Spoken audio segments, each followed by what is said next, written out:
Hello everyone, welcome to the second session of Python file handling class 12th computer science.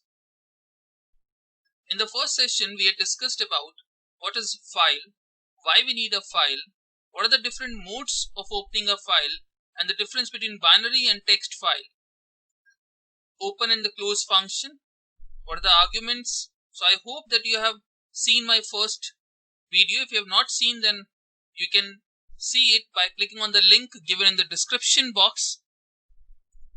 So let me continue with the second part. So today we are going to start with the properties of file object. Properties of file object. This handout you can see in csiplearninghub.com, where you can see the link of my embedded video of my first session also. So there are four properties of a file object. One is the name. By the term we can understand it basically displays the name of the file object. Mode, it tells us that in which mode you have opened your file. Closed, it returns a boolean value which basically returns true if the file is open, otherwise returns false. It returns false if the file is open and true if the file is closed. Readable, it basically shows you whether the file is in readable or not. You have opened in the read mode or not. I'll show you the practical of the same, but for that same code is given here. Like you have opened a file data.txt in write mode and you want to print f.name. F is my file object, name is the property of that object. So we know that what f.name will print. F.name will print simply the name of the file. What is that? That is data.txt. F.mode, it simply print the mode of the file. What is the mode of the file open? That is a write mode, that is W. F.closed, it returns false because the file is still open, it is not closed. Print f.readable, it returns false because it is not in a read mode, it is in a write mode, so definitely it is not readable. So that is what the expected output. So let me see the output here. I have written the output also just below. Just scroll it down and you can see the output of the program. Now let me start the basic practical part of the file handling. Functions for reading file.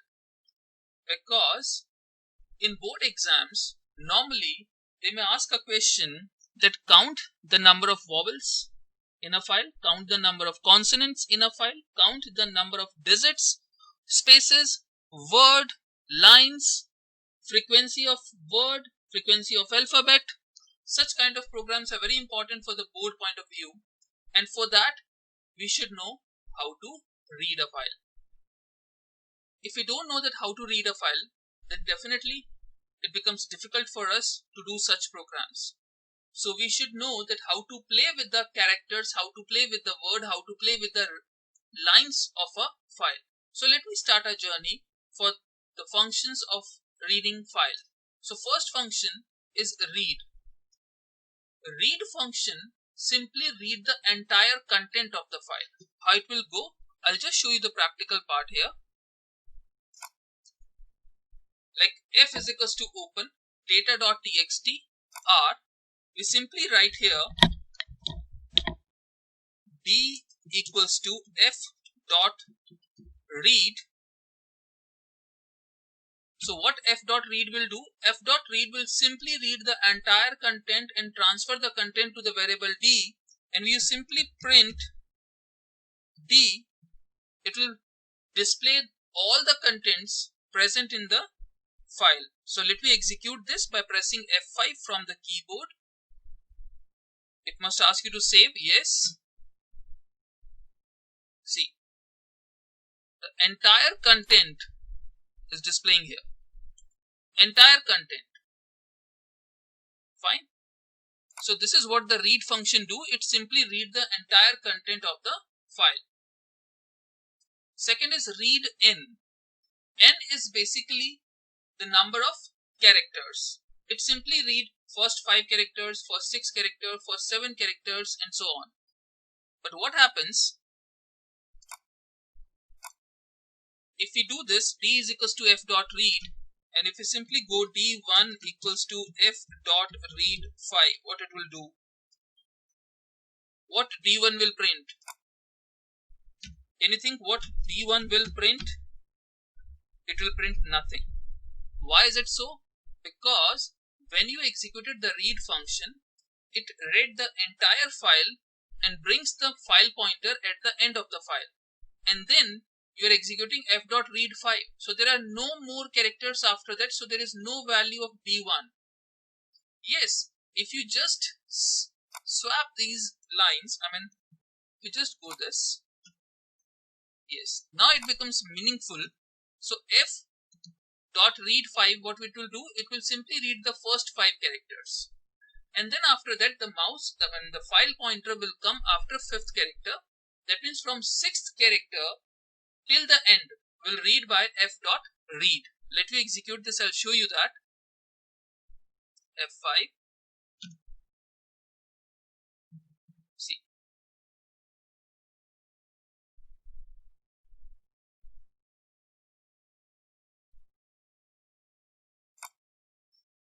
It will print first the entire content of the file and then first 5 characters. You can see here. Clear? So now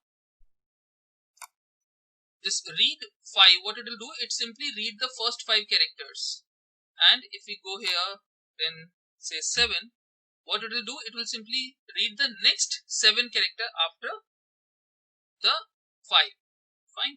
So I'll do this D1, here it will print D. So let's see what it will print. F5. Okay. See. First 5 characters and next 7 characters. If you give f.read 5 again, then we'll read the next 5 characters. So read n basically a function which helps to read the specific number of characters. Clear? The next is read line. So in the handout, you can get the example also along with the questions. So it becomes very easy, or we can say that it's a self-tutorial type handout is there that you can understand by just reading the content. Read line. By the name we can understand that it helps to reading the line of the file, but one at a time. One line at a time.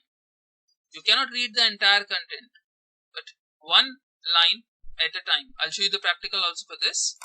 Like if we go for this f.read, I'll do this read line and I'll cut this. I'll cut this also. I'll just execute F5. Okay. See the first line. The first line is here. If you want to read the second line also, just go with this one. D equals to f.read line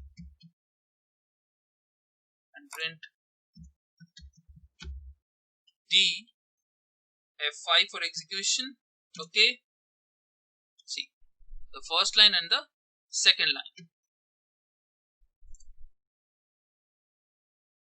If you want to read the entire content with the help of read line function, we need to use the loop.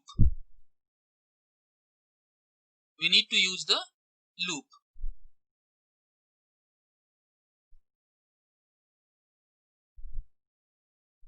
So loop will be used to read the entire content of the file.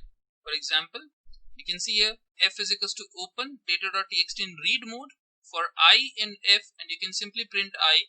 It will print the entire content of the file. You are not using read function, but without read functions you can read the entire content, but for that you need to use the loop. Next is the read lines. Read lines and read line. This is a very important question for the board exam point of view, that what is the difference between read line and read lines. The basic difference by the name we can understand. Read line will read only one line at a time. Read lines will read all the lines from the file and it will return a list of string. If you open that f is equals to open, I'll show you the practical also. I'll just make it f.readLines. I'll cut this one.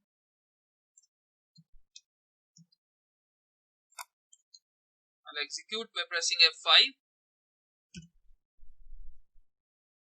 See, it basically shows you a list of strings. You can see it is enclosed in a square brackets. So now the question answer session. What is the difference between read and readn? It's very important that read basically read the entire content of the file, while readn will read the specific character from the file. So you can do these question answer on your own. So in the next part, we'll go over the how to write in a file. We'll go for the writing in a file. So write a program to read the frequency of alphabet. The solution is given here. Write a program to count the total number of characters in a file. Solution is also here. And this is a very important question for the exam point of view. So I hope that all the 4 functions which we can use for reading a file are clear to you. So in the next part, in the next session, session 3, we'll discuss about the functions with the help of which we can write in a file. Thank you.